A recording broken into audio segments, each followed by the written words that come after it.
Alright mga kachamba. So, pang lift back nga pala ito. Toyota lift back. Nung unang ginawa ko dito, wala tong tubo na to. Kaso napansin ko doon sa sinad ng customer, meron siyang dugtungan doon sa dulo. So, to avoid yung pagpasok siguro ng init, dapat meron ito nakaklamp. So, that's why nag-add ako nito. Tapos, naglagay na lang ako ng access dito para paghihigpitan yung coupling. Meron kasing coupling yan mga kachamba. So, ito. Ayan, paghihigpitan at least kayang i-access.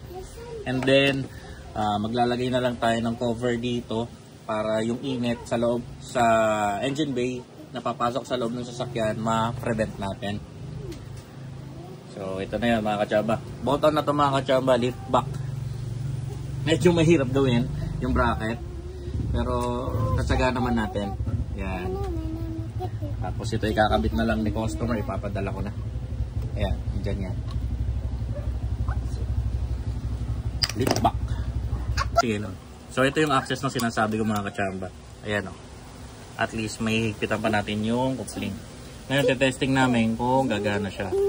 Pag in-applyan ko ng torque, dapat pumihit. Yan. Ayan. So gumagana. Pwede na itong ipadala. Alright. Lift back.